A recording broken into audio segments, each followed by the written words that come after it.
Hi guys and welcome back to the channel Deepak Yadav Education. Welcome to the daily Hindu news and editorial analysis of 30th of September 2022. तो guys आज है तारीख 30 सितंबर 2022 और है Friday. देखेंगे आज के द हिंदू कंप्लीट न्यूज़पेपर को एनालाइज करेंगे। बट लेक्चर में आगे बढ़ने से पहले अगर आप लोगों को इस लेक्चर का पीडीएफ चाहिए तो क्या करना है, सबसे पहले डाउनलोड करना है टेलीग्राम, देन उसके बाद जाके सर्च बॉक्स में टाइप करना Deepak Yadav education UPSC. As you can see guys आप लोगों को ये वाला चैनल मिल जाएगा, इस पर क्लिक करना और जाकर इस चैनल को ज्वाइन कर लेना। देखो अगर आप लोगों को इस तरीके से ये चैनल नहीं मिलता है तो नीचे डिस्क्रिप्शन बॉक्स में पीडीएफ लिंक के नाम से एक लिंक दिया गया है, जैसे आप उस पर क्लिक करोगे ये चैनल ऑटोमेटिकली ओपन हो जाएगा, इसको जाके ज्वाइन कर सकते हो।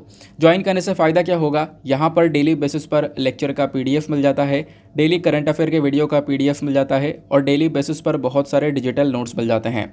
नाउ बढ़ते हैं आगे बढ़ने से पहले हमेशा की तरह हम लोग अपने लेक्चर को एक मैप के क्वेश्चन के साथ स्टार्ट करेंगे। तो आज आप सभी लोगों को मैप में जाकर देखना है रानीपुर वाइल्ड लाइफ सेंचुरी को, कहाँ पर है ये एग्जैक्टली लोकेटेड, अच्छे से मैप में देखना। देन उसके बाद आकर नीचे कमेंट सेक्शन में टाइप करना, जिससे कि आप लोग इसको लंबे समय तक याद रख पाओगे। साथ ही साथ में एक क्वेश्चन सॉल्व करेंगे जो कि यूपीएससी प्रीवियस ईयर साल 2014 के प्रीलिम्स में पूछा गया था। डेली बेसिस पर हम लोग यहाँ पर एक प्रीवियस ईयर क्वेश्चन को भी सॉल्व करते हैं। क्वेश्चन क्या बोलता है, देखो यहाँ पे बोला जाता है कि जो हमारी सेंट्रल गवर्नमेंट है और साथ ही साथ में स्टेट गवर्नमेंट है, अगर दोनों के बीच में कोई डिस्प्यूट होता है, दोनों के बीच में कोई विवाद होता है, तो उस विवाद को डिसाइड करने की जो पावर है ना, वो सुप्रीम कोर्ट के पास में देखने को मिलती है। लेकिन कौन से ज्यूरिसडिक्शन के अंदर ये पावर आती है, ये आपको बताना है। ऑप्शन ए बोलता है advisory jurisdiction, option B appellate jurisdiction, option C original jurisdiction या फिर ऑप्शन डी रिट ज्यूरिसडिक्शन। तो इसका सही आंसर आप सभी को नीचे कमेंट सेक्शन में देना है। एटलीस्ट सभी को इसमें पार्टिसिपेट करना है, जैसे मैं आप लोगों से डेली बेसिस पर बोलता हूं। बाय द वे इसका जो करेक्ट आंसर है वो मैंने आपको टेलीग्राम पर प्रोवाइड करवा दिया है, वहां से भी चेकआउट कर सकते हो। अदरवाइज वहां पर आंसर नहीं मिलता है तो भी कोई परेशान होने की ज़रूरत नहीं है, वीडियो के लास्ट में इसके करेक्ट आंसर का डिस्कशन हम लोग करेंगे। तो चलो शुभारंभ करते हैं और चलते हैं सबसे पहले थंबनेल वाले इंपॉर्टेंट आर्टिकल की तरफ। आज की तारीख में आप गूगल पर जाओगे तो वहाँ पे अगर आप लोग टाइप भी करते हो गवर्नमेंट ब्लॉक 67 पॉन साइट्स करके, तो आपको बहुत सारे न्यूज़ आर्टिकल्स देखने को मिलेंगे, इवन 100 से ऊपर न्यूज़ आर्टिकल्स देखने को मिलेंगे। तो जैसे मैंने यहाँ पर इसको टाइप किया है, मैं आपको दिखा रहा हूँ। न्यूज़ सेक्शन पर आए हैं हम लोग, तो न्यूज़ सेक्शन पर आप देखोगे तो अभी यहाँ पर 8 घंटे की पहले की न्यूज़ है, देन उसके बाद में 7 घंटे पहले की न्यूज़ है, देन 11 घंटे पहले की न्यूज़ है। ऐसे आप लोग चलते रहो नीचे, लगातार आपको यहाँ पर ये सारे के सारे आर्टिकल्स दिख रहे होंगे। इनफैक्ट यहाँ पर नेक्स्ट पेज करोगे तो उसके ऊपर भी आपको यही आर्टिकल्स देखने को मिलेंगे। तो इस वजह से ये जो टॉपिक है बहुत ज़्यादा न्यूज़ में है। इनफैक्ट आप देखोगे Indian express, times of India, ये सभी न्यूज़ आर्टिकल्स इसको कवर कर चुके हैं और आज के द हिंदू न्यूज़पेपर के अंदर भी ये वाला टॉपिक कवर किया गया है। मैं आपको इसके बारे में थोड़ी सी इन्फॉर्मेशन देता हूँ एग्जैक्टली क्या है। सपोज़ हम लोग यहाँ पर इंडियन एक्सप्रेस के इसी वाले आर्टिकल को ओपन करते हैं तो यहाँ पर बताया ये जाता है कि अभी यहाँ पर सरकार ने क्या किया, इंटरनेट सर्विस प्रोवाइडर्स को लेटर लिखा और उस लेटर के अंदर मांग ये की है कि भैया 67 पॉर्न वेबसाइट्स को बैन कर दिया जाए। आपने देखा होगा आर्टिकल्स के अंदर लिखा हुआ है 67 मोर पॉर्न वेबसाइट्स को, मतलब 67 और भी वेबसाइट्स को बैन करने के बारे में चर्चा की गई है। यहाँ पे और का मतलब क्या है, देखो और का मतलब है कि इससे पहले भी सरकार ने बहुत सारी पॉर्न वेबसाइट्स को बैन कर दिया है। आज के टाइम पर इंडिया के अंदर लगभग 850 से ज़्यादा, 850 से ज़्यादा पॉर्न वेबसाइट्स बैंड हैं। ठीक है ना, ये बात आपको यहाँ पर ध्यान में रखनी है। तो अब यहाँ पर इन वेबसाइट्स को और भी इसमें ऐड कर दिया गया है कि हाँ इन वेबसाइट्स को भी बैन किया जाएगा। अब ये किस बेसिस पर बैन किया जा रहा है, तो यहाँ पर देखो पुणे कोर्ट का एक ऑर्डर था इसको बैन करने का, साथ ही साथ में उत्तराखंड हाई कोर्ट का भी एक ऑर्डर था। तो इन कोर्ट के ऑर्डर के बेसिस पर यहाँ पर ये काम किया गया है और इन सारी वेबसाइट्स को बैन किया गया। आई होप आपको यहाँ पर क्लियर हुआ। साथ ही साथ में ये जो इन्फॉर्मेशन है ये इंटरनेट सर्विस प्रोवाइडर के पास में किसने दी है, मतलब इंटरनेट सर्विस प्रोवाइडर के पास में लेटर लिखकर भेजा, इनको मेल डाला कि भैया यहाँ पर ये जो वेबसाइट्स हैं इनको बैन कर दो। तो यहाँ पर इनको ऑर्डर दिया है डिपार्टमेंट ऑफ टेलीकम्युनिकेशन ने, डीओटी ने। आज इसके बारे में भी हम लोग पढ़ेंगे क्योंकि आज एक इंटरेस्टिंग टॉपिक भी न्यूज़ में है, वो है टेलीकम्युनिकेशन बिल। ठीक है ना, तो आगे हम लोग इसके बारे में चर्चा करेंगे ही वैसे भी। तो यहाँ पर कहना यह है कि जितने भी यहाँ पर ये जो वेबसाइट्स हैं ना, ये कहीं ना कहीं हमारे एक्ट का वॉयलेशन कर रही हैं और कहीं ना कहीं जो ये वेमेन हैं, वेमेन की जो इमेज है ना उसको यहाँ पर ख़राब कर रही हैं। दैट इज़ वाई यहाँ पर इस कदम को उठाया जा रहा है। क्लियर हुआ, आगे आते हैं। अभी तो आपने वो इंडियन एक्सप्रेस वाला आर्टिकल देखा था, अब देखो यहाँ पर आज के हिंदू न्यूज़पेपर के अंदर आपको ये वाला आर्टिकल देखने को मिल जाएगा। Government block 67 porn sites after court order. तो सरकार ने यहाँ पे ब्लॉक किया है, क्यों के लिया है, किसके ऑर्डर पर किया है, ये सब ऑलरेडी हम लोग डिस्कस कर चुके हैं। बताया जाता है कि ऑब्वियस सी बात ये भी है कि देखो यहाँ पर ये जो भी पॉन वेबसाइट्स हैं ना, ये हमारे इंफॉर्मेशन टेक्नोलॉजी रूल्स 2021 का वायलेशन कर रही हैं। दैट इज़ वाई यहाँ पर इनको बैन कर दिया गया। क्लियर हो गई बात। ये तो आपने करंट इशू पढ़ा।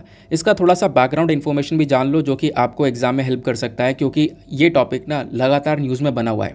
हर महीने कहीं ना कहीं न्यूज़ में देखने को मिल जाता है, इस टॉपिक से रिलेटेड कुछ ना कुछ आर्टिकल आता रहता है। तो आपको यहाँ पर इसके बारे में पता होना चाहिए, क्योंकि ये आपके सिलेबस के अंदर भी मेंशन है। जीएस पेपर नंबर 2 के अंदर आप देखोगे issues related to children, government policies, interventions, ये टॉपिक्स आपको सिलेबस में देखने को मिलेंगे। तो अभी यहाँ पर पढ़ना क्या है, पढ़ना यह है क्या इंडिया के अंदर कोई कानून है पोर्नोग्राफी को कंट्रोल करने के लिए या फिर बैन करने के लिए। तो आपको यहाँ पर लिखना है नहीं। अभी तक यहाँ पर कोई भी ऐसा आपको कह सकते हो कि पोर्नोग्राफी को देखने के लिए या फिर इसको बैन करने के लिए कोई भी ऐसा लॉ नहीं देखने को मिलेगा, ऐसा कानून नहीं देखने को मिलेगा। लेकिन एक बात ध्यान से सुनना, बहुत सारी रिस्ट्रिक्शंस यहाँ पर मेंशन की जाती हैं। नंबर 1, यहाँ पे पोर्नोग्राफी देखी जा सकती है लेकिन पर्सनल स्पेस पर। अगर आप लोग एक अपने पर्सनल स्पेस पर हो तो वहाँ पर पर्सनल स्पेस में उस पोर्नोग्राफी को देख सकते हो, लेकिन ध्यान रखना पब्लिक स्पेस के बारे में यहाँ पर नहीं चर्चा की गई है। ठीक है ना, पर्सनल स्पेस पर हो तो दे सकते हो, यहाँ पर कोई भी कानूनी कार्रवाई नहीं होगी, मतलब उसके ऊपर कोई बैन नहीं लिया गया है, कोई भी बैन नहीं लगाया गया है। दूसरी बात जो बहुत ही ज़्यादा इम्पॉर्टेंट है, इसको ध्यान से सुनना, इंडिया के अंदर चाइल्ड पोर्नोग्राफी पूरी तरह से बैंड है, पूरी तरह से।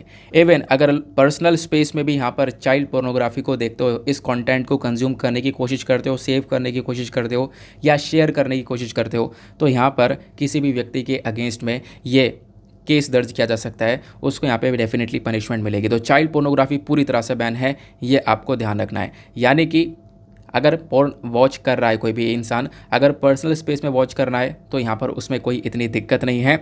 वहाँ पर उस पर्टिकुलर सिचुएशन के लिए कोई भी ऐसा लॉ नहीं देखने को मिलेगा, ठीक है ना, पर्सनल स्पेस में इस पोर्नोग्राफी को बैन करने का। लेकिन जब चाइल्ड पोर्नोग्राफी की बात आती है तो ये चाहे कोई भी स्पेस हो, चाहे पर्सनल स्पेस हो, चाहे कैसी भी जगह हो, और इसको पूरी तरह से बैन किया हुआ है। क्लियर हो गई बात। आगे आते हैं। तो अगर यहाँ पर चाइल्ड पोर्नोग्राफी अगर बढ़ती है या फिर कोई भी इंसान इस केस में पकड़ा जाता है तो क्या होगा, तो आप देखो इंफॉर्मेशन टेक्नोलॉजी एक्ट यानी आईटी एक्ट 2002 के अकॉर्डिंग बात करें तो ये पनिशेबल ऑफेंस है। यहाँ पर अगर कोई भी व्यक्ति चिल्ड्रन को किसी पोर्नोग्राफिक कंटेंट के अंदर दिखाता है तो ये पूरी तरह से पनिशेबल ऑफेंस है, और यहाँ पर उस व्यक्ति के अगेंस्ट में स्टेप्स उठाए जाएंगे, सज़ा दिलवाई जाएगी। क्लियर हो गया। अब ओवरऑल अगर हम लोग बात करें, जो पोर्नोग्राफी है ना, ये आज के टाइम का एक बहुत बड़ी प्रॉब्लम बनी हुई है। अब प्रॉब्लम कैसे बनी हुई है, देखो पहली बात तो मैं आपको बता दूं, जैसे मैंने पहले भी आर्टिकल्स डिस्कस करे, मैं आपके साथ में 24 जून को एक आर्टिकल डिस्कस किया था, अभी थोड़े दिनों पहले जुलाई में शायद 17 जून को एक आर्टिकल डिस्कस किया था, फिर बीच में एक बार और आर्टिकल डिस्कस किया है। तो इतनी बार मैंने आप लोग को एक आर्टिकल दिखाया था जहाँ पर मेंशन ये किया जाता है कि कोविड के टाइम पे आप देखोगे ना, तो जो भी यहाँ पर ये पॉर्न वेबसाइट्स हैं, इनमें जो ट्रैफिक है सबसे ज़्यादा इंडिया का देखने को मिलेगा। इंडिया से यहाँ पे बहुत सारे लोग इन वेबसाइट्स पर जाते हैं इन सारे कंटेंट को कंज्यूम करने के लिए, जो कि अपने आप में बहुत ज़्यादा हार्मफुल तो है। डेफिनेटली यहाँ पर वो इंसान को अंदर बाहर सभी तरह से डैमेज कर रहा है, क्योंकि यहाँ पर देखो आप आर्टिकल पढ़ोगे तो बहुत सारी जगह पर आपको देखने को मिलेगा पोर्नोग्राफी का इम्पैक्ट आखिरकार पड़ क्या रहा है, बच्चों के ऊपर, सोसाइटी के ऊपर इसका एक नेगेटिव इम्पैक्ट ही पड़ रहा है पूरी तरह से। अगर हम लोग बात करें साइकोलॉजिकल इम्पैक्ट पड़ रहा है, उस पर्टिकुलर सिचुएशन में फंसने के बाद यहाँ पर जो बच्चा है वो डिप्रेशन, एंगर, एंजाइटी जैसी प्रॉब्लम्स को फेस कर रहा है, अपने सोशल रिलेशनशिप को ख़राब कर रहा है, अपनी फैमिली से रिलेशनशिप को ख़राब कर रहा है। दूसरा इम्पैक्ट देखोगे सेक्सुअलिटी के ऊपर काफ़ी ज़रा इम्पैक्ट देखने को मिलेगा, एक एडिक्शन सा हो जाता है लाइफ के अंदर, ठीक है ना। ये बताया जाता है कि देखो जो भी अगर पोर्नोग्राफी लंबे समय तक कंज्यूम कर रहा है ना, तो उसको एक एडिक्शन, एक लत सी लग जाती है, और वो चीज़ ना उस इंसान के ब्रेन को पूरी तरह से डैमेज कर देती है।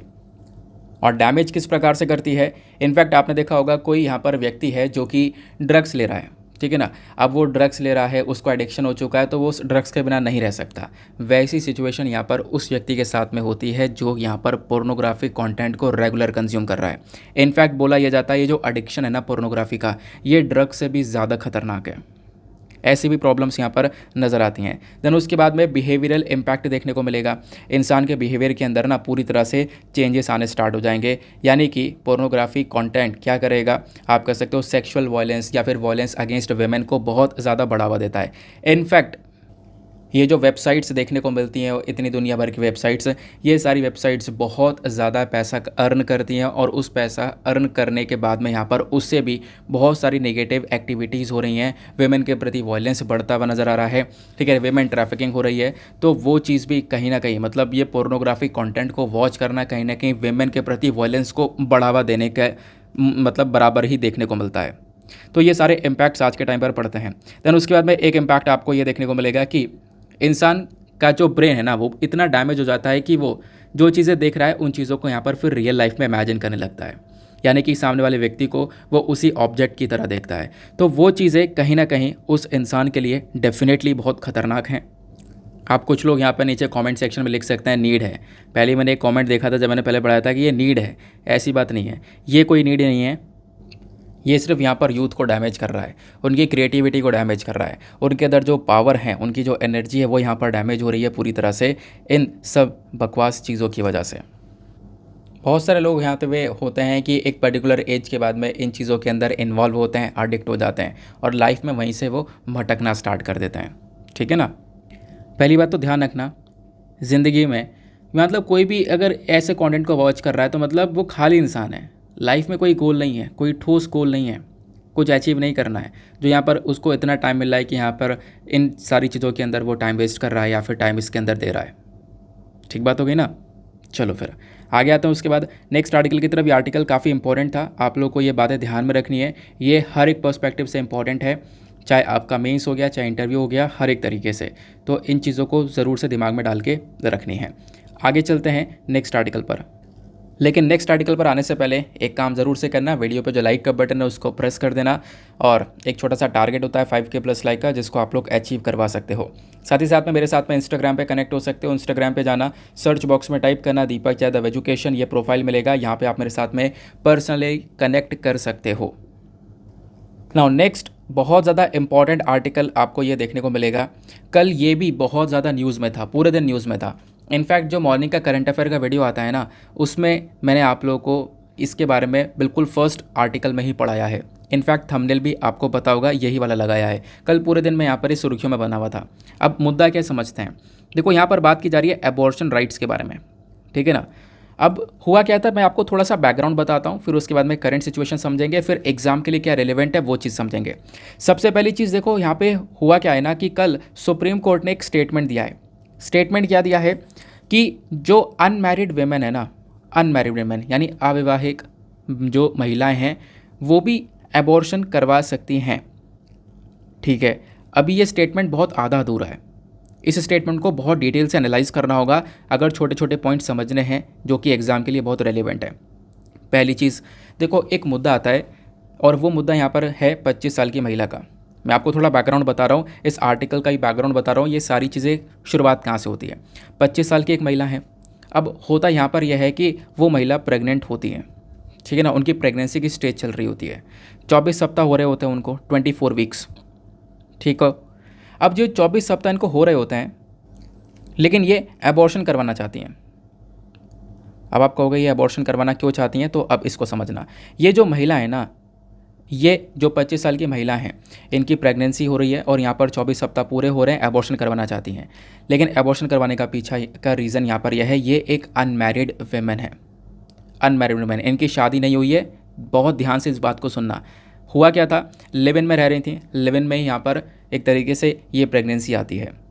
तो अब क्या हुआ कि लिव इन में रहते रहते जब ये प्रेगनेंसी स्टेज आया, 24 सप्ताह पूरे हो रहे हैं, तो साथ में जो लड़का था उसने साथ में रहने से मना कर दिया, ठीक है, शादी करने से मना कर दिया, जिसकी वजह से ये महिला हाई कोर्ट में पहुंचती हैं।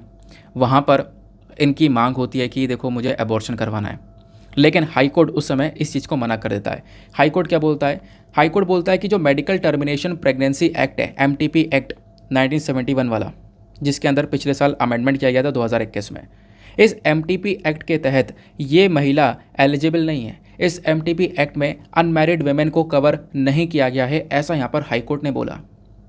हाई कोर्ट ने बोला अनमैरिड वुमेन को कवर नहीं किया गया है, इस वजह से आपको हम इजाज़त नहीं देते हैं अबॉर्शन करवाने की।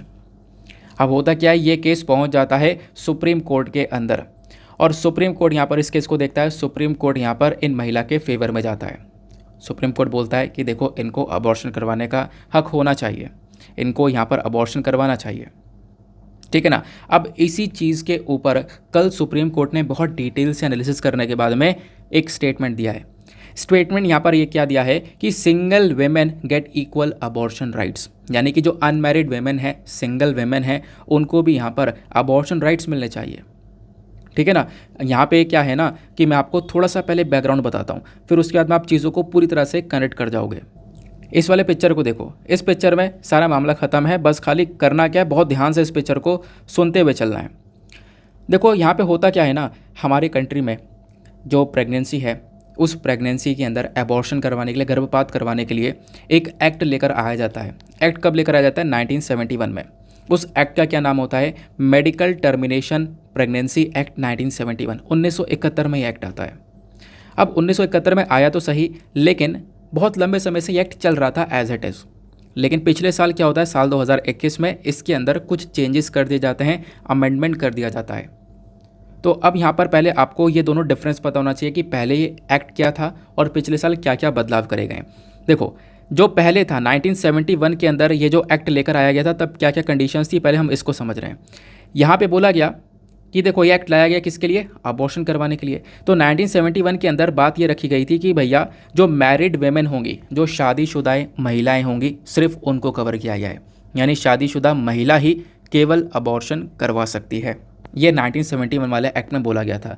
पॉइंट नंबर 2 देखो, पॉइंट नंबर 2 के अंदर बोला गया, अब कोई भी महिला है, उनकी प्रेगनेंसी चल रही है और सपोज़ यहाँ पर आप कह सकते हो कि उनको अबॉर्शन करवाना है, तो लास्ट जो लिमिट है ना वो 20 वीक्स की, यानी 20 सप्ताह तक वो अबॉर्शन करवा सकती हैं। 20 सप्ताह तक।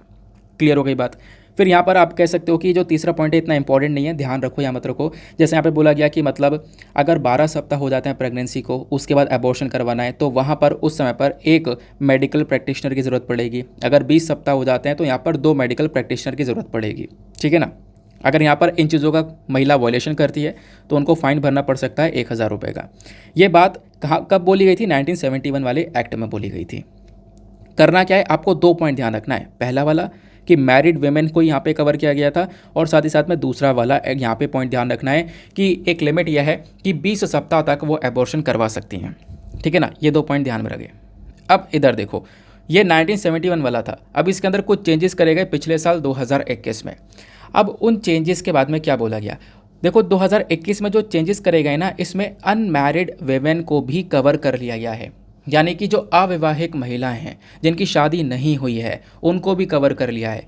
यानी कि अविवाहित महिला जो लिव इन में रह रही थी, अब मान लो यहाँ पर वो प्रेग्नेंट होती हैं तो वो भी एबॉर्शन करवा सकती हैं, ठीक है ना। तो आप सोच रहे होंगे सर ये जो लड़की वाला केस आपने बताया था, इसमें हाई कोर्ट ने क्यों मना किया?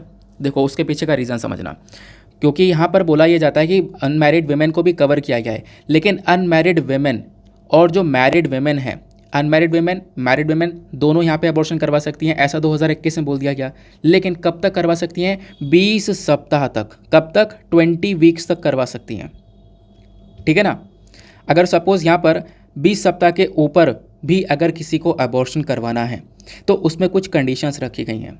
तो 2021 में यही एक बहुत बड़ा चेंज किया गया था। बहुत बड़ा चेंज यहाँ पर यह था कि कुछ महिलाओं के लिए इस अबॉर्शन को 20 सप्ताह से 24 सप्ताह कर दिया गया था, ठीक है ना। अब मैं यहाँ पे कुछ महिलाओं वर्ड यूज़ कर रहा हूँ। कौन सी महिलाएं? जो कि रेप सर्वाइवर थी, जिनके साथ में जो दुर्घटना घटी है, रेप हुआ है, या फिर मेंटली इल हैं, या फिर आप कह सकते हो कि वो विधवा हो चुकी हैं। तो अगर इस प्रकार से यहाँ पे कोई कंडीशन हुई है महिला के साथ में, तो वो अपनी प्रेगनेंसी को टर्मिनेट करवा सकती हैं 24 वीक्स तक। इसके लिए कुछ कंडीशंस रखी गई हैं।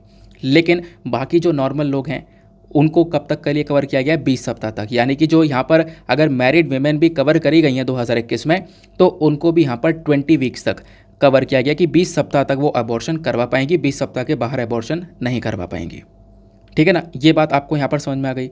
अब आगे आते हैं। अब आपको पता होगा जो ये सुप्रीम कोर्ट वाला केस है ना, वो केस क्या है, वहाँ पर जो महिला हैं वो भी अनमैरिड हैं, तो यहाँ पे आप सोच रहे होंगे उनका अबॉर्शन हो जाना चाहिए, लेकिन अब ये देखो एमटीपी एक्ट के अंदर कवर किया गया है अनमैरिड वीमेन को केवल 20 वीक्स तक, 20 सप्ताह तक, लेकिन वो जो महिला है ना उनकी प्रेगनेंसी चल रही है 24 सप्ताह के आसपास। क्लियर हो गई ये बात है ना? तो उनकी प्रेगनेंसी को 24 वीक्स हो रहे थे, 20 सप्ताह के पार क्रॉस कर चुकी हैं, तो बेसिकली वो यहाँ पर एमटीपी एक्ट के अंदर कवर नहीं होती हैं। इस चक्कर में हाई कोर्ट ने यहाँ पर इस मुद्दे को आगे बढ़ाया ही नहीं था, हाई कोर्ट ने यहाँ पे मना कर दिया था उन्हें, लेकिन ये बात सुप्रीम कोर्ट में जाती है। सुप्रीम कोर्ट बोलता है कि नहीं, ये जो आपने 4 सप्ताह दिया है ना स्पेशल कंडीशन के अंदर में कुछ महिलाओं के लिए, उसके अंदर अनमैरिड वेमेन भी होनी चाहिए। आपने सिर्फ और सिर्फ उसके अंदर मैरिड वेमेन को कवर किया है, ठीक है ना? क्योंकि यहाँ पे जो 4 सप्ताह एक्स्ट्रा मिल रहा है वो मैरिड वेमेन को मिल रहा है। मैरिड वेमेन कोई मेंटली इल हैं, या फिर आप कह सकते हो जिनका मतलब मैंने आपको बताया ना रेप सर्वाइवर हैं, या फिर आप कह सकते हो कि जैसे मैंने बोला विडो हैं, वो विधवा हैं, तो उनको मैरिड वेमेन को कवर किया गया है। तो सुप्रीम कोर्ट का कहना यह है कि उस पर्टिकुलर केस में, उस स्पेशल कंडीशन में जहाँ पर कुछ महिलाओं को 4 सप्ताह एक्स्ट्रा मिल रहे हैं एबॉर्शन करवाने के, उस पर्टिकुलर कैटेगरी में अनमैरिड वेमेन को भी लाना चाहिए। आई होप आपको यहाँ पर ये पूरा मुद्दा क्लियर हो चुका है, ठीक है ना? बैकग्राउंड इन्फॉर्मेशन के साथ में एमटीपी एक्ट समझ चुके, ये पूरा इशू क्या था वो आप लोगों ने समझ लिया है। तो सुप्रीम कोर्ट यहाँ पर क्या बोलता है कि भैया आप सिंगल वेमेन को 24 वीक्स तक की प्रेगनेंसी को टर्मिनेट करने की जो इजाज़त है वो नहीं देते हो, लेकिन आप मैरिड वेमेन को देते हो, तो कहीं ना कहीं आप यहाँ पे डिस्क्रिमिनेशन कर रहे हो, भेदभाव कर रहे हो, ऐसा यहाँ पर बोलता है सुप्रीम कोर्ट, ठीक है ना? तो सुप्रीम कोर्ट ने सपोर्ट किया कि अनमैरिड वेमेन को भी इस पर्टिकुलर केस में कवर किया जाए। समझ में आ गया? अब करना क्या है, आपको medical termination of pregnancy act के बारे में बहुत अच्छे से पढ़ना है, क्योंकि ये भी बहुत ज़्यादा न्यूज़ में बना हुआ है। तो ये एक्ट क्या है, तो आप लोग देखोगे जो बातें मैंने आपको बताई हैं वो आपको लिखित में भी यहाँ पे प्रोवाइड करवा दी गई हैं कि आखिरकार ये medical termination of pregnancy act क्या है। इसमें जो यहाँ पर जो 4 सप्ताह एक्स्ट्रा बढ़ाए गए हैं वो कुछ ही यहाँ पर महिला के लिए बढ़ाए गए हैं, जैसे कि यहाँ पर मैंने आपको कंडीशंस बता दी, सर्वाइवर हो गई, सेक्सुअल असॉल्ट की माइनर हो गए, या फिर विमेन विद फिजिकल डिसेबिलिटी हो गई, मेंटली इल वेमेन हो गई, तो इनको यहाँ पर 4 सप्ताह एक्स्ट्रा मिलते हैं, लेकिन यहाँ पर अनमैरिड वेमेन को कवर नहीं किया गया है। तो सुप्रीम कोर्ट बोलता है कि भैया जो 4 सप्ताह एक्स्ट्रा मिल रहे हैं ना, इस पर्टिकुलर केस में अनमैरिड वेमेन भी कवर होनी चाहिए। क्लियर हो गई बात? चलो आगे आते हैं। नाउ नेक्स्ट आर्टिकल पर आते हैं। अगला आर्टिकल काफ़ी रेलेवेंट होने वाला है, इसको आप लोग GS paper number 1 art and culture से रिलेट कर पाओगे। जीएस पेपर नंबर 2 के अंदर इंपॉर्टेंट इंटरनेशनल इंस्टीट्यूशन का टॉपिक आता है, वहाँ से भी लिंक कर पाओगे। कॉन्टेक्स्ट क्या है, तो यूनेस्को ने अभी 50 आइकॉनिक इंडियन टेक्सटाइल को लिस्ट किया है, ठीक है ना? तो यूनेस्को ने कल के दिन क्या किया, एक लिस्ट रिलीज़ करी है जहां पर 50 एक्सक्लूसिव आइकॉनिक हेरिटेज जो टेक्सटाइल हैं हमारे कंट्री की, वो इस लिस्ट के अंदर देखने को मिलेंगी। ठीक बात हो गई? तो यहाँ पे आपको ध्यान रखना है, टेक्सटाइल क्या है, कपड़े की बात की जा रही है। अब यहाँ पर बहुत ट्रेडिशनल वे में, यानी बहुत पुराने ज़माने से हम लोग यहाँ पर हाथ से काफ़ी सारी कारीगरी करते हैं, हाथ से कढ़ाई वगैरह, बुनाई वगैरह यहाँ पर की जाती है, वो वाले टेक्सटाइल्स आपको देखने को मिलेंगे। तो बेसिकली यहाँ पर यही बोला जा रहा है, जो बहुत ट्रेडिशनल वे के आपको ये टेक्सटाइल्स देखने को मिलेंगे, उनको यहाँ पर इस पर्टिकुलर लिस्ट में ऐड किया गया। फॉर एग्जांपल यहाँ पे बात की गई है टोडा एम्ब्रॉयडरी की, टोडा एम्ब्रॉयडरी हो गई, और साथ ही साथ में जो सुगंधी है ये तमिलनाडु से आपको देखने को मिलती है, यानी ये वाली जो कला है ना ये तमिलनाडु की है। उसका हेमरू हैदराबाद से है। देन बांधा टाई एंड डाई जो है ये बेसिकली संबलपुर से है, जो कि ओडिशा में है। तो ये अलग अलग जगह की अलग अलग टेक्सटाइल्स के नाम मैंने आपको बताएं, वहाँ के अलग अलग कपड़े के नाम मैंने आपको बताए हैं, वहाँ के अलग अलग ट्रेडिशंस के नाम मैंने आप लोग को बताए हैं। तो यहाँ पे आप देखोगे इनके ऊपर हैंडमेड काम किया जाता है, हाथ से यहाँ पे कारीगरी ज़्यादातर आपको देखने को मिलेगी। जैसा आप लोग इस पिक्चर में भी देख रहे होंगे, ये हैंड एम्ब्रॉयडर शॉल्स हैं।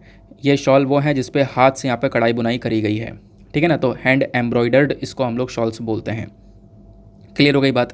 तो इसी प्रकार से यहाँ पे बोला गया कि और भी बहुत सारे नाम आपको देखने को मिल जाते हैं अलग अलग जगह से, जैसे कि साउथ से जब आप लोग देखोगे तो यहाँ पर एलकल एंड लंबादी और बंजारा, ये एम्ब्रॉयडरी जो है ये कर्नाटका से है। देन उसके बाद में यहाँ पर आता है सिकल नायक कंपेत, ये उसके बाद यहाँ पर कलमकारी, ये थंजावुर से आता है। देन उसके बाद में आप लोग देखोगे कुनबी, ये गोवा से है। देन मशरू, ये बेसिकली पटोला से है, गुजरात के अंदर जो है। फिर उसके बाद में हेमरू महाराष्ट्र से हो गया। तो ये अलग अलग नाम दिए गए, ये अलग अलग प्रकार की टेक्सटाइल्स हैं जो कि अलग अलग एरिया से बिलोंग करती हैं। तो इन टेक्सटाइल्स को अभी क्या किया गया है, इनकी एक लिस्ट प्रिपेयर यहाँ पर यूनेस्को ने करी है।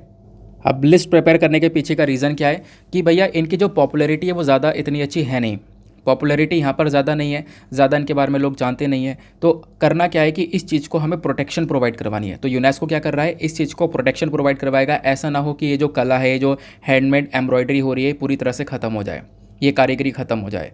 तो उस चीज़ को यहाँ पर प्रोटेक्शन प्रोवाइड करवाने के लिए यूनेस्को ने यहाँ पर इस आइकॉनिक लिस्ट को तैयार किया है।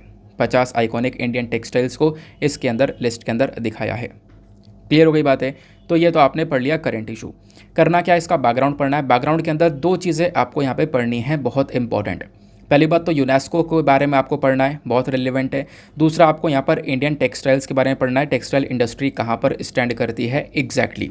पहले हम लोग यूनेस्को के बारे में थोड़ी सी इन्फॉर्मेशन जानते हैं। यूनेस्को क्या है, देखो यूनेस्को की फुल फॉर्म है United Nation Educational Scientific and Cultural Organisation, याद रहेगी। नाउ यूनेस्को एक इम्पॉर्टेंट एजेंसी है हमारी यूनाइटेड नेशन की ही। अब इसका काम यह है कि देखो इंटरनेशनल लेवल पर एजुकेशन, साइंस, कल्चर को लेकर यहाँ पर काम किया जाए, जैसा इसके नाम में ही ये बात लिखी हुई है। और ये यूनाइटेड नेशन का तो मेंबर है ही, साथ ही साथ में United nation sustainable development goal का ही मेंबर है। आपको पता होगा टोटल हमारे पास में 17 सस्टेनेबल डेवलपमेंट गोल हैं, जिसका टारगेट रखा गया है कि 2030 तक हमें ये सारे गोल्स अचीव करने हैं। बहुत सारे गोल हैं, प्योर वाटर, हाइजीन, एजुकेशन, बहुत सारे गोल्स आपको देखने को मिलेंगे, है ना, उसके अंदर। तो आपको ध्यान रखना है कि ये जो पर्टिकुलर बॉडी है यूनेस्को, ये United Nations sustainable development goals का भी एक हिस्सा देखने को मिलता है। नाउ यूनेस्को का हेडक्वार्टर कहाँ पर है, तो इसका हेडक्वार्टर आपको पेरिस में देखने को मिलेगा। इस ऑर्गेनाइजेशन के 50 से ज़्यादा ऑफिसेस आपको देखने को मिलते हैं पूरे दुनिया भर में। 193 जो मेंबर्स हैं आज के टाइम पर, वो इसके पार्ट देखने को मिलेंगे, यानी कि यूनेस्को के आज के टाइम पर 193 मेंबर्स हैं और 11 एसोसिएट मेंबर्स देखने को मिलते हैं। ये 2020 तक का डेटा है, ठीक है ना। उसके बाद कोई मेंबर ऐड हुआ होगा तो उसको अपडेट कर लेना, बट अभी यहाँ पर 193 मेंबर्स और 11 एसोसिएट मेंबर्स यहाँ पर बताए जाते हैं। यूनेस्को के जितने भी मेंबर स्टेट्स हैं वो यूनाइटेड नेशन के मेंबर्स आपको नहीं देखने को मिलेंगे। मतलब कहने का मतलब यह है कि कुछ ऐसे भी मेंबर हैं जो कि यूनेस्को का तो हिस्सा हैं, लेकिन वो यूनाइटेड नेशन का हिस्सा नहीं है। वो कौन से मेंबर हैं, वो आपको कुक आइलैंड, न्यूई और पैलेस्टीन देखने को मिलेगा। ठीक बात हो गई, आगे आते हैं।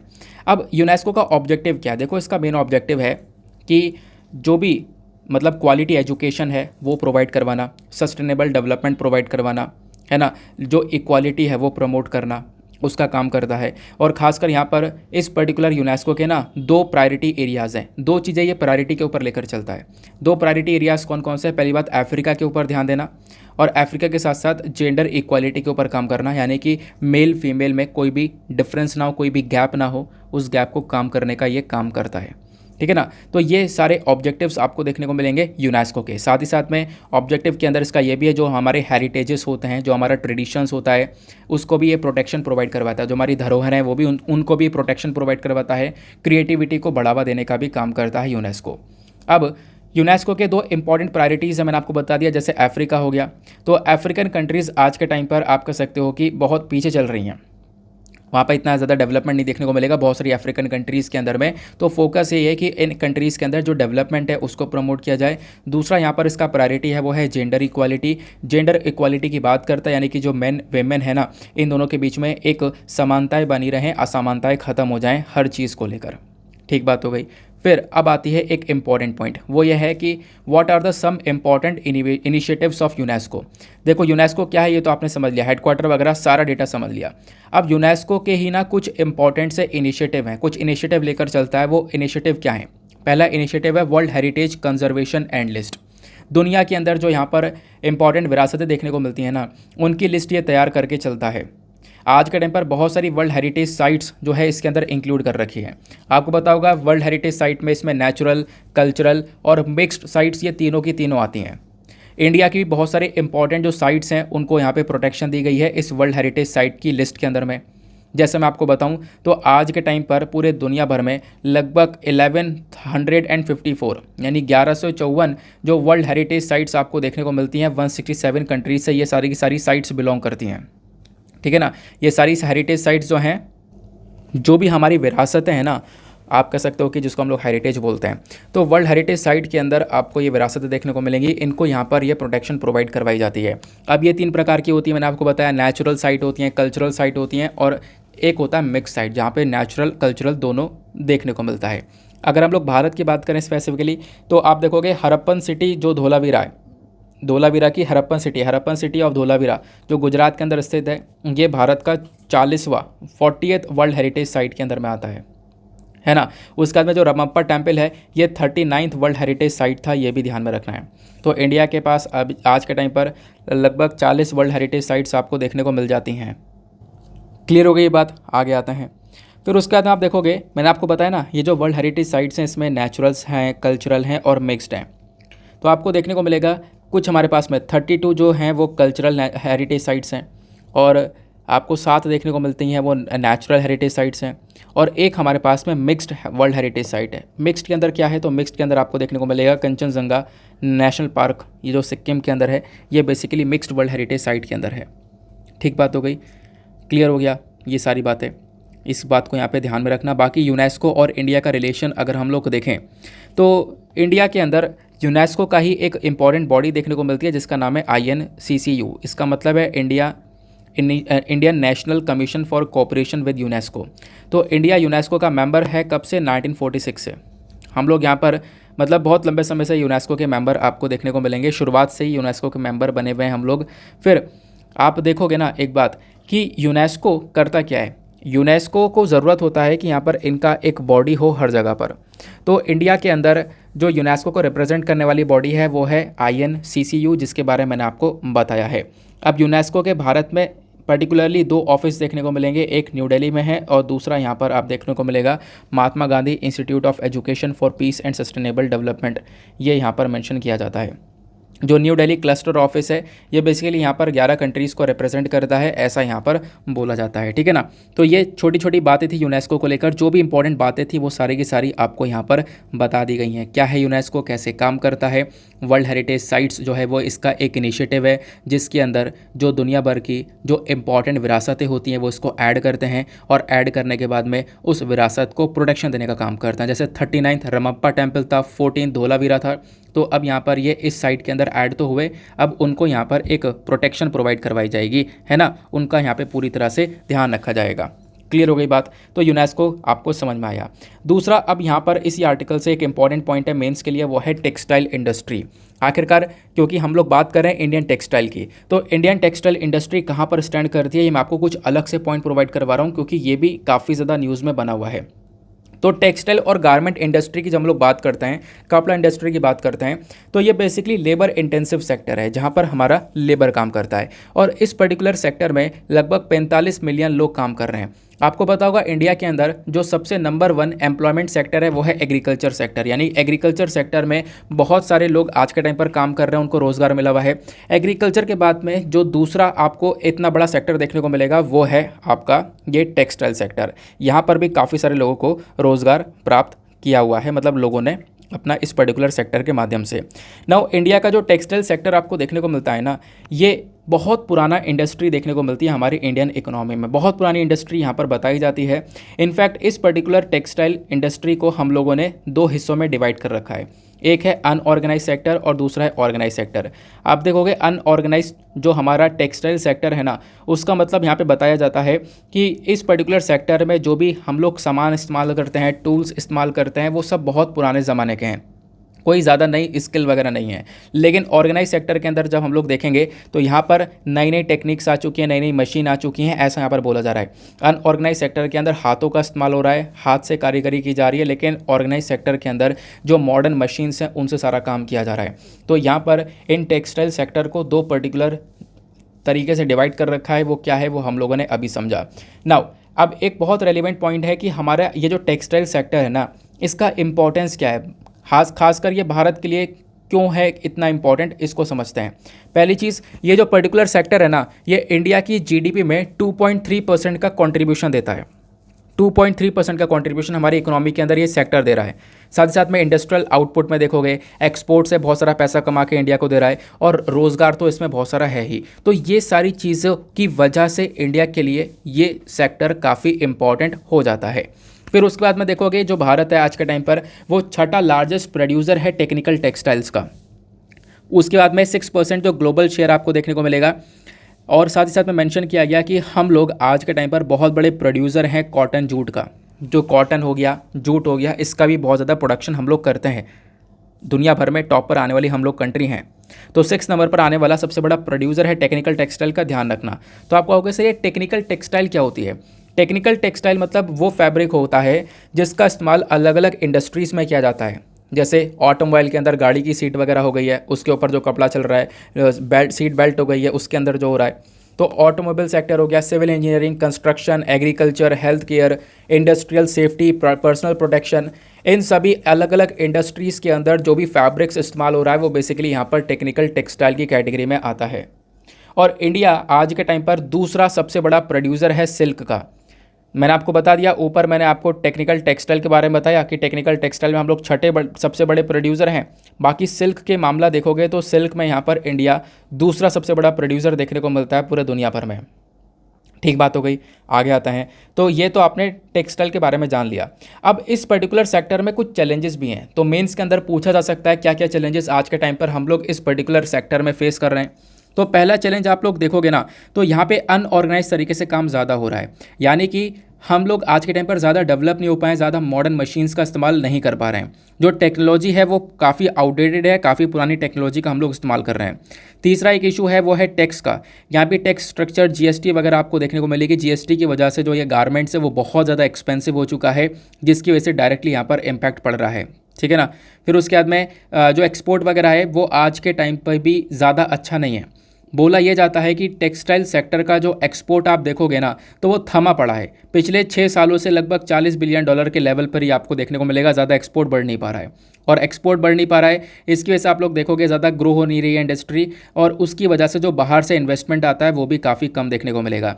तो फॉरेन इन्वेस्टमेंट की भी काफ़ी कमी देखने को मिलती है इस पर्टिकुलर सेक्टर में। तो ये हैं यहाँ पर कुछ चैलेंजेस। सेक्टर का इंपॉर्टेंस, कहाँ पर स्टैंड करता है, चैलेंजेस, सभी चीज़ आपने कवर कर ली है। मतलब कहीं से भी क्वेश्चन बनेगा छोटी सी जगह सा भी, तो भी आप लोग सॉल्व कर पाओगे। तो आर्टिकल काफ़ी लेंदी था, तो आई होप आपको क्लैरिटी मिल चुकी है। देखो, जो मैंने स्टार्टिंग में आपको एबॉर्शन वाला आर्टिकल पढ़ाया है ना, उसी आर्टिकल से संबंधित आपको ये सारे आर्टिकल्स देखने को मिलेंगे। तो इनको आप लोग यहाँ पर स्किप भी कर सकते हो। तो काफ़ी सारे आर्टिकल्स यहाँ पर बताए गए हैं जो कि एबॉर्शन से ही रिलेटेड नज़र आते हैं। तो आर्टिकल्स आज ऑलरेडी बहुत कम हैं, ठीक है ना, डिस्कस करने के लिए, लेकिन यह है कि एक लेंदी हो गया, सब कुछ बराबर हो गया। यहाँ पे एक आर्टिकल देखोगे ये वाला है। अब इसमें भी कुछ खास इन्फॉर्मेशन नहीं है। हमारी केंद्र सरकार बोलती है किस चीज़ के बारे में, इंश्योर किया जाए equal net privacy for Indians, यानी जो इंडियंस हैं ना आज के टाइम पर, वो बहुत सारा डेटा आज के टाइम पर जनरेट करते हैं। तो वो जो डेटा है ना उसको यहाँ पे एक प्रोटेक्शन देने के बारे में बातचीत की जा रही है। मतलब कि आपको समझाता हूँ। यहाँ पे बोला गया बहुत सारी मल्टीनेशनल कंपनीज देखने को मिलेंगी। कौन सी? एमएनसीज देखने को मिलेंगी। अब जो मल्टीनेशनल कंपनीज है ना, ये अगर इंडिया के अंदर ऑपरेट करती हैं तो उनको इंडिया के लॉस को फॉलो करना होगा, है ना। इंडियन सिटीजन्स को उन्हें क्या प्रोवाइड करवाना होगा? प्राइवेसी प्रोवाइड करवानी होगी, क्योंकि वो एमएनसीज काम कर रही हैं। भारत का बहुत सारा डेटा उन कंपनीज में स्टोर हो रहा है। भारत के नागरिक का बहुत सारा डेटा हम लोग का इस कंपनी में स्टोर हो रहा है। तो हम लोग चाहते हैं कि ये जो कंपनीज है वो इंडियन लॉस के हिसाब से काम करें, हमारा डेटा प्रोटेक्शन में रहे, हमारे एक तरीके से जो प्राइवेसी, राइट टू प्राइवेसी, वो मेंटेन रहे। ऐसा ना हो यहाँ पर ये डेटा निकाल कर बाहर पहुँचा दें। तो उस चीज़ के ऊपर यहाँ पर जोर दिया गया। सरकार जोर भी देती है कि देखो यहाँ पे सरकार क्या कर रही है, आज के टाइम पर इंटरनेट प्राइवेसी को यहाँ पर प्रोटेक्शन देने के ऊपर काम कर रही है। और हम लोग अभी क्या कर रहे हैं, एक बिल को भी तैयार कर रहे हैं। आपको एक बात पता होगी, अभी तक डेटा को प्रोटेक्शन देने के लिए डेटा प्रोटेक्शन बिल के बारे में चर्चा हम लोग करते थे, लेकिन इस बिल को रिसेंटली विड्रॉ कर लिया गया है। तो अभी डेटा को प्रोटेक्शन प्रोवाइड करवाने के लिए हमारे पास में कोई बिल है नहीं। तो यहाँ पे सरकार बोलती है कि भैया हम लोग इस बिल को तैयार भी कर रहे हैं, तो तब तक जो ये कंपनीज़ है ना, इनको इंश्योर करना होगा कि भारत के नागरिकों की जो प्राइवेसी है उसको मेंटेन करके रखें, ठीक है ना। फिर उसके लिए यहाँ पर कोर्ट ये भी बोलता है, हमारे जो जस्टिस के एम जोसेफ हैं ये भी बोलते हैं कि देखो ये मामला बहुत लंबे समय से अटका पड़ा है। अगर ये लॉ लाने के बारे में सरकार चर्चा कर रही है तो बहुत समय लग जाएगा। अभी तक यहाँ पे लॉ लेकर आए, फिर उसके बाद में हटा दिया, तो इसके ऊपर थोड़ा जल्दी काम करना होगा, ताकि हम लोग इंडिया के अंदर जो लोग हैं उनकी प्राइवेसी को हम लोग मेंटेन कर सकें। क्योंकि आज के टाइम पर डेटा को प्रोटेक्शन प्रोवाइड करवाने के लिए कोई कानून भारत के पास में है नहीं। आपको पता होगा, एक था डेटा प्रोटेक्शन बिल जिसके बारे में हम लोग चर्चा करते ही रहते थे, वो विड्रॉ कर लिया गया है। तो अभी एक बिल तैयार हो रहा है। तो ये एक कंसर्न दिखाया गया है इस पर्टिकुलर आर्टिकल के अंदर में। तो कुछ भी ऐसी इन्फॉर्मेशन नहीं थी जो एग्जाम के लिए रेलिवेंट हो, बस खाली यहाँ पर आप लोग इसको पढ़कर स्किप कर सकते हो। ऐसे ही आपको वर्ल्ड पेज देखने को मिलेगा। वर्ल्ड पेज में भी कोई भी खास इन्फॉर्मेशन नहीं, आप लोग स्किप कर देना। अब आते हैं डायरेक्टली हम लोग बिजनेस पेज पर, यानी इकोनॉमी के पॉइंट ऑफ व्यू से जो इंपॉर्टेंट आर्टिकल्स हैं उन पर। तो इकोनॉमी के लिए एक आर्टिकल छोटा सा आपको ये देखने को मिलेगा, बहुत ही ज़्यादा इंपॉर्टेंट आर्टिकल है। बात क्या की जा रही है, जो सीनियर सिटीजन्स हैं, जो बूढ़े लोग हैं, जो फैमिलीज़ हैं, उन सबको थोड़ा सा फ़ायदा मिलने वाला है अपना स्मॉल सेविंग स्कीम के अंदर में। देखो होता क्या है ना, जो स्मॉल सेविंग स्कीम्स हैं या फिर इसको हम लोग स्मॉल सेविंग इंस्ट्रूमेंट्स के नाम से भी जानते हैं, तो ये जो स्कीम है ना, इसके अंदर लोग पैसा जमा करते हैं, और पैसा जमा करते तो ऑब्वियस सी बात है सरकार उस पैसे के ऊपर इन लोगों को ब्याज देती है। तो वो जो ब्याज है ना, वो थोड़ा सा बढ़ा दिया गया है। कितना बढ़ाया गया है? 0.1 से लेकर 0.3% से। तो ऑब्वियस सी बात है लोगों को थोड़ा सा ज़्यादा पैसा मिलेगा। क्लियर बात हो गई। होता क्या है, आपने एक पर्टिकुलर बैंक में पैसा जमा किया, वो बैंक आपको ब्याज दे रहा है, अब वो ब्याज जब बढ़ जाएगा तो आपको थोड़ा सा गेन होगा। वही बात यहाँ पर देखने को मिल जाती है। यानी जो स्कीम्स आपको देखने को मिलती हैं स्मॉल सेविंग स्कीम्स, इन स्कीम्स को सरकार चलाती है। यहाँ पे लोग, जो बुज़ुर्ग लोग हैं, वो सीनियर सिटीजन्स पैसा जमा कर रहे हैं अपने आप को सपोर्ट कर सकें इन फ्यूचर, उस चक्कर में तो सरकार उनको यहाँ पे एक इंटरेस्ट, एक ब्याज प्रोवाइड करवाती है। तो उस ब्याज के अंदर थोड़ी सी बढ़ोतरी देखने को मिली है। कितनी बढ़ोतरी? 0.1 से लेकर 0.3% तक की। क्लियर हुआ। अब यहाँ पे आप देखोगे, जैसे अगर हम लोग बात कर रहे हैं स्मॉल सेविंग स्कीम, कौन सी स्कीम के अंदर बढ़ोतरी हुई है, तो आप देखोगे जैसे किसान विकास पत्र हो गया, इसके अंदर जो ब्याज है वो 7% कर दिया गया है। देन पब्लिक प्रोविडेंट फंड हो गया, इसके अंदर ब्याज 7%, 7.1% कर दिया गया है। सुकन्या समृद्ध अकाउंट स्कीम हो गया, इसमें 7.6% कर दिया गया है। यानी सब में स्कीमों में पैसा यानी ब्याज जो है वो बढ़कर मिलेगा इन सिटीजन्स को, ऐसा बोला जा रहा है। लेकिन अभी भी यहाँ पर ये आर्टिकल थोड़ा सा अधूरा है। स्मॉल सेविंग स्कीम्स के बारे में और भी कुछ रेलिवेंट इन्फॉर्मेशन है जो कि हम लोग यहाँ पर कवर करने वाले हैं। सबसे पहली बात, यहाँ पर ये स्मॉल सेविंग इंस्ट्रूमेंट्स स्कीम्स आखिरकार क्या हैं। देखो, बोला ये जाता है ना, ये एक मेजर सोर्स है हाउस होल्ड सेविंग्स का। इंडिया में लोग पैसा बचाते हैं इस स्कीम के अंदर पैसा जमा कर कर। जो डिपॉजिटर्स हैं ना, उनको यहाँ पर अपने पैसे के ऊपर ब्याज मिलता है।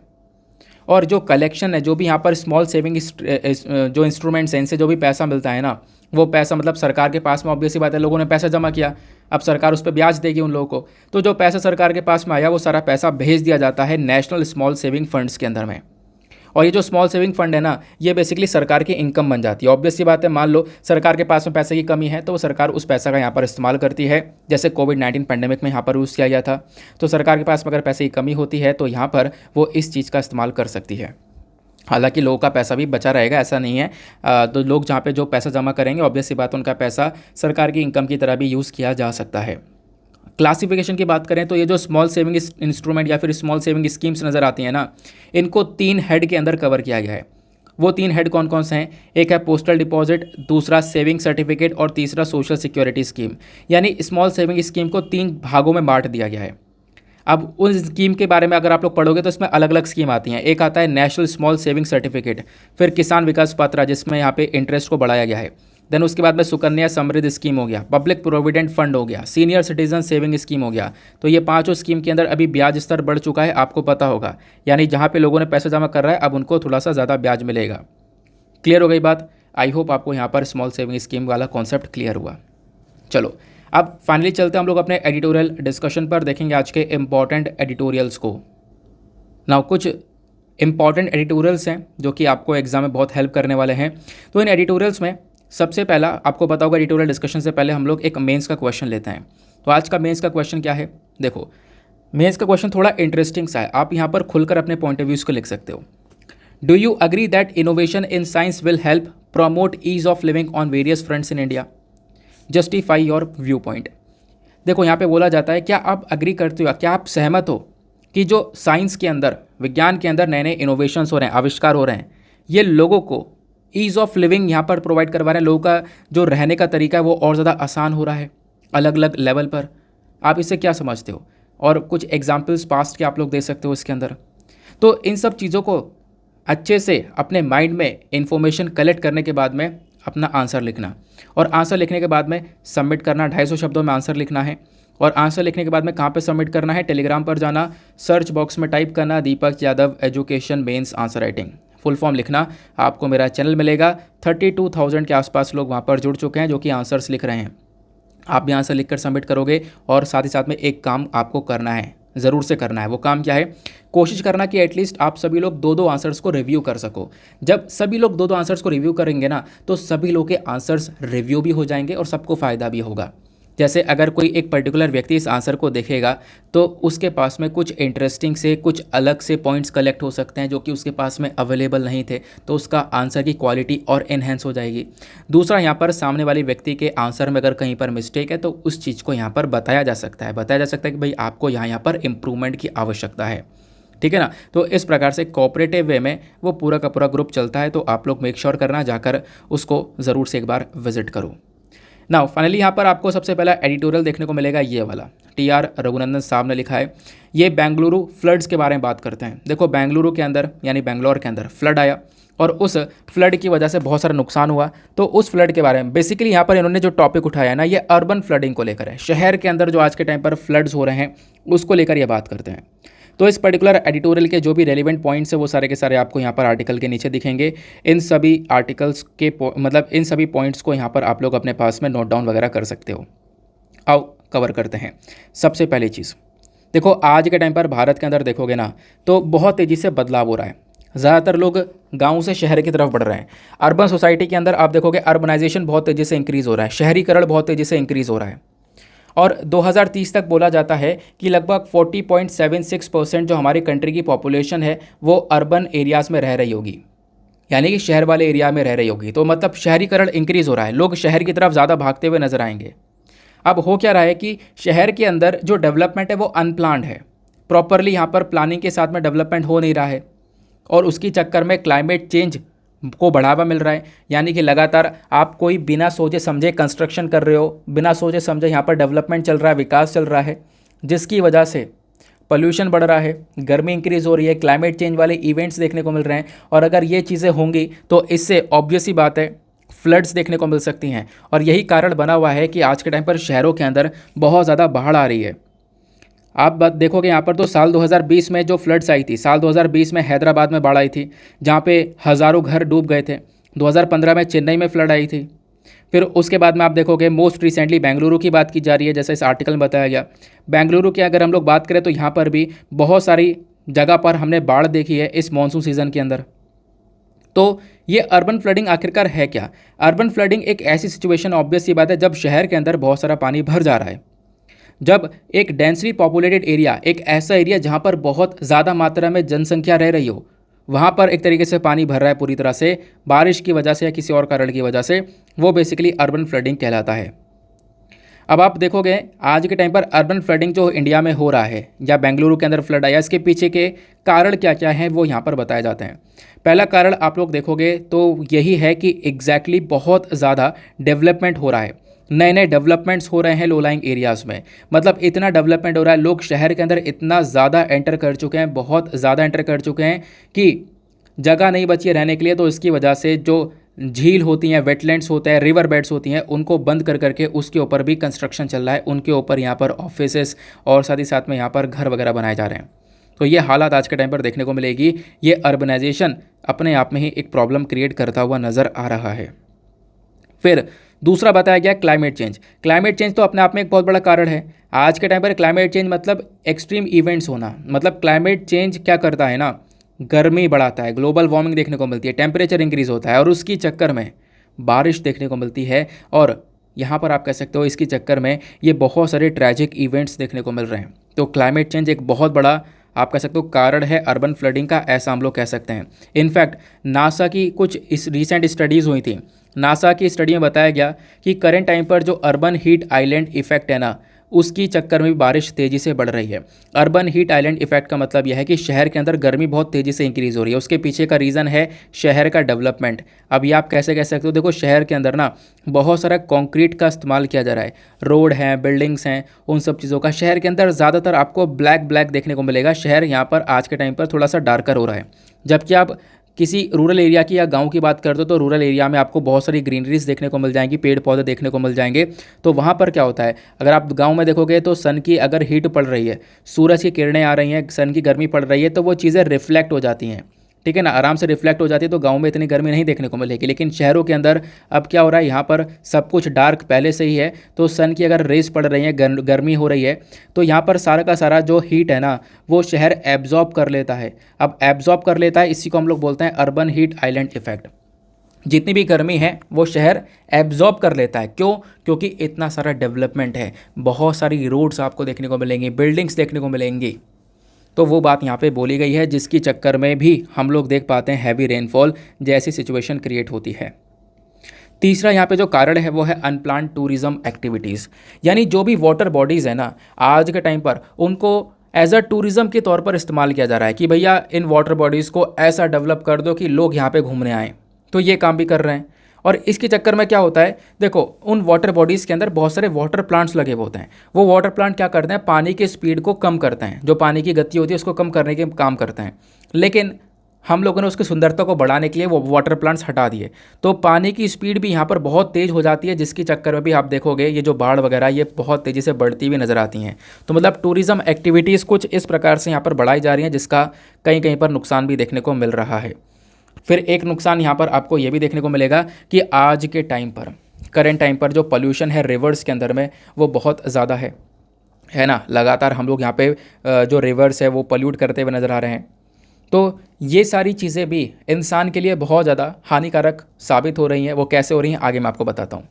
फिर एक और कारण देखने को मिलेगा, शहर के अंदर जो बाढ़ आ रही है ना उसके पीछे का रीज़न है uninformed release of water from dams, यानी कि जो भी बांध बनाए गए हैं, जो डैम बनाया गया है, डैम के अंदर पानी स्टोर कर रखा है। अब होता क्या है कि बिना किसी इन्फॉर्मेशन के या बिना किसी इन्फॉर्म करे क्या होता है, उस पानी को रिलीज़ कर दिया जाता है, पानी को छोड़ दिया जाता है। और वो पानी जैसे छूटेगा आगे जाकर यहाँ पर आगे वाले एरिया को पूरी तरह से वो बहा ले जाएगा। और ऐसा ही हो रहा है बहुत सारे एरियाज़ में। आप देखोगे चेन्नई के अंदर जो फ्लड थी 2015 की, वो भी इसी चक्कर में हुई थी, क्योंकि जो चेम्बारम्बकम जो लेक है ना, वहाँ से बहुत सारा जो पानी है वो रिलीज़ कर दिया गया था।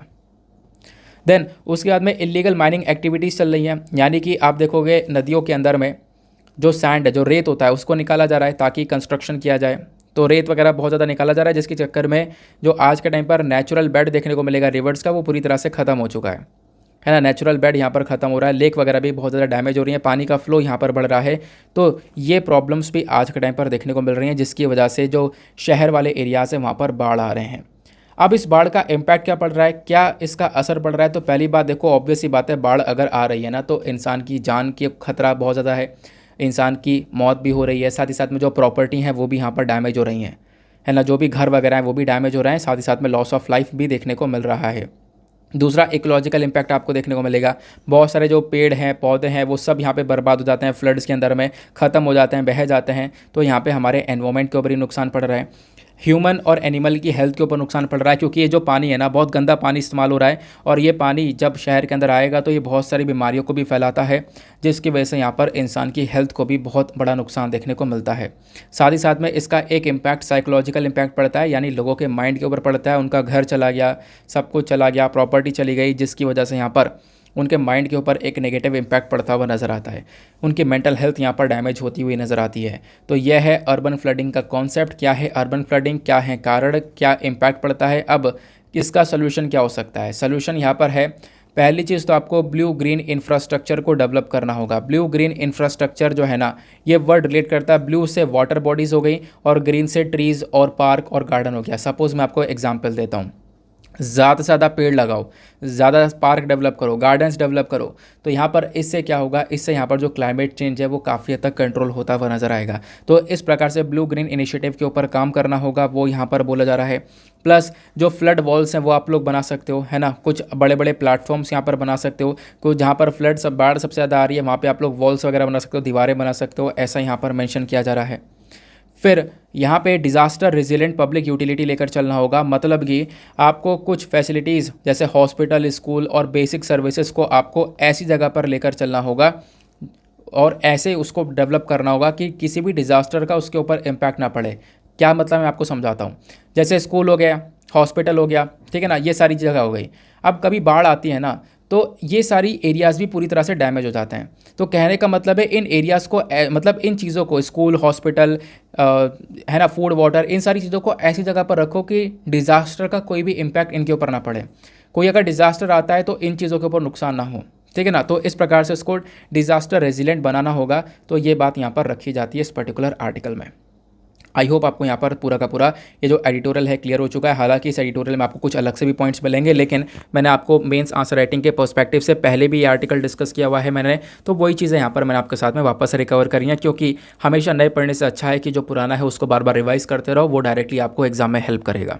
ठीक है ना, क्योंकि एक टॉपिक के ऊपर 1000 आर्टिकल कवर करने से अच्छा है आपने जहाँ पर एक आंसर तैयार कर रखा है, क्योंकि वहाँ पे आपको मिलने वाले हैं केवल 7 मिनट के अंदर अंदर आपको एक आंसर लिखना है, तो उसके लिए आपको कंटेंट पहले से प्रिपेयर करना होगा। और एक बेस्ट कंटेंट मैं आपको पहले से प्रोवाइड करवा चुका हूँ अर्बन फ्लडिंग को लेकर, तो इसी चीज़ को मैंने वापस से रिवाइज करवा दिया।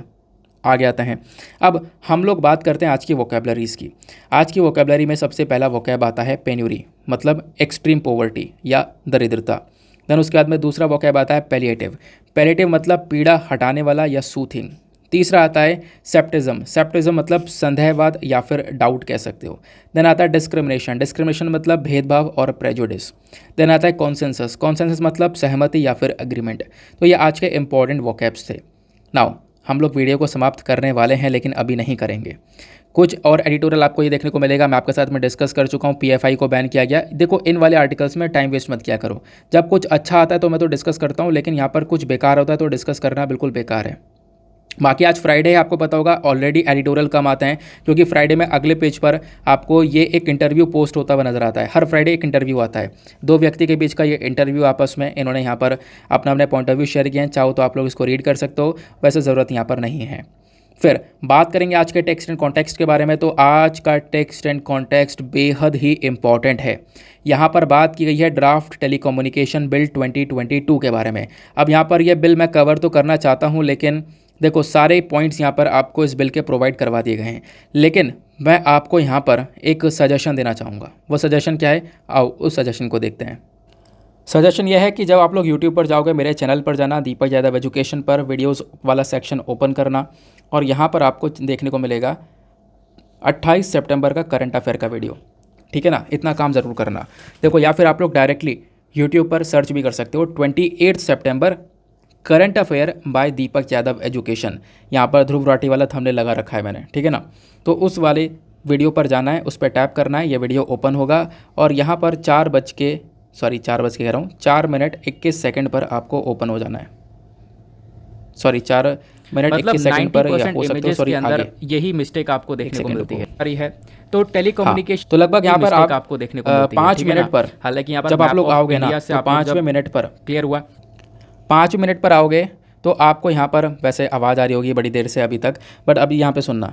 आपको ये जब वीडियो ओपन करोगे ना, तो 28 सितंबर 2022 current affair bye Deepak Yadav डालना, आपको ध्रुव राठी वाला थंबनेल मिलेगा, उस वाले वीडियो पर जाना, प्लीज़ जाना। फिर उसके बाद में यहाँ पर उस वीडियो को ओपन करने के बाद में 5 मिनट आगे बढ़ा देना। अब 5 मिनट आगे बढ़ाना तो यहाँ पर वीडियो प्ले हो जाएगा। आपको पता होगा रिसेंटली अब यहाँ से आप लोग देखोगे एक ड्राफ्ट, मैंने पूरा का पूरा ड्राफ्ट इंडियन टेलीकम्युनिकेशन बिल 2022 को समझाया है एक एक पॉइंट, और इस आर्टिकल में जो है ना वो एक एक point same to same. Obvious सी बात है, जो बिल है वो चेंज थोड़ा हो जाएगा, जो प्रोविजन वो है वही यहाँ पे द हिंदू वाले भी पब्लिश करेंगे। तो वो चीज़ें मैंने आपको यहाँ पर मेंशन करवा दी हैं, आप लोग प्लीज़ यहाँ से इसको कवर कर सकते हो, प्लीज़, है ना। ठीक है, अब यहाँ पर क्या है कि इस चीज़ को वापस से कवर करना थोड़ा सा और टाइम हो जाएगा, क्योंकि आज थोड़ा सा वीडियो लेट हो गया, वरना मैं कभी आलस करता नहीं हूँ। आलस वैसे भी नहीं कर रहा हूँ, वीडियो थोड़ा सा लेट हो चुका है, क्योंकि अभी जो टाइम है वो लगभग 40 के आसपास हो चुका है। 8 बजे तक वीडियो अपलोड करना होता है। नाउ अब यहाँ पर देखो, मैं वैसे चला सकता हूँ, यहीं से वीडियो प्ले कर सकता हूँ, लेकिन कोई फायदा नहीं है। तो टेलीकम्युनिकेशन बिल क्या प्ले तो यहाँ से भी कर सकता हूँ, यहाँ से भी आप देख सकते हो, लेकिन कोई फ़ायदा नहीं है। आप लोग खुद जाकर वहाँ से विजिट कर देख सकते हो उस वाले वीडियो को, ठीक है ना। तो आप लोग इतना ज़रूर कर सकते हो और कर लेना, क्योंकि इंपॉर्टेंट आर्टिकल है, वहाँ से इसको कवर कर लेना। पूरा का पूरा बिल मैंने आप लोग को वहाँ पे समझा दिया है, बहुत ही ज़्यादा आसान शब्दों में। क्लियर बात हो गई। और सारी लिखित में जो इन्फॉर्मेशन है वो भी आपको प्रोवाइड करवा दी गई है, आपको लिखित में मिल जाएगी, ठीक है ना। ये मैं आपको PDF में प्रोवाइड करवा दूंगा, PDF से आप लोग इन सारी इन्फॉर्मेशन को ले लेना। तो ये थे दोनों आर्टिकल। वैसे मेरा मतलब पूरा का पूरा मन था कि मैं कवर करूँगा उस आर्टिकल को दोबारा से, मतलब सेम ही चीज़ है। अभी 2 दिन हुए हैं यार, आज तो 30 तारीख है और 28 सितंबर को ही कवर किया है, 2 दिन पहले, है ना। तो आगे आते हैं, फिलहाल हम लोग अपने लेक्चर को समाप्त करते हैं। पहले आज का प्रीलिम्स का क्वेश्चन लिख देते हैं। तो प्रीलिम्स का क्वेश्चन आपसे पूछा गया था कि सेंटर स्टेट के बीच में जो डिस्प्यूट है उसको डिसाइड करने की जो पावर है सुप्रीम कोर्ट के पास में, वो कौन से ज्यूरिसडिक्शन के अंडर में आती है। तो इसका करेक्ट आंसर आपको सी देखने को मिलेगा, यह है ओरिजिनल ज्यूरिसडिक्शन। तो ओरिजिनल ज्यूरिसडिक्शन जो सुप्रीम कोर्ट का है, ये इंक्लूड करता है डिस्प्यूट बिटवीन सेंटर और वन और मोर स्टेट यानी केंद्र सरकार राज्य सरकार के बीच में जो डिस्प्यूट है वहाँ पर डिसाइड करने की पावर्स सुप्रीम कोर्ट में ओरिजिनल ज्यूरिसडिक्शन के तहत आती है। बाकी आप लोगों ने वोकैबुलरीज वगैरह करी हुई ली हैं। नाउ इसी के साथ में करते हैं हम लोग अपने लेक्चर को समाप्त और मिलते हैं आप लोगों से अगले वीडियो में। आज के लिए bye bye, have a nice day, thank you and Jai Hind.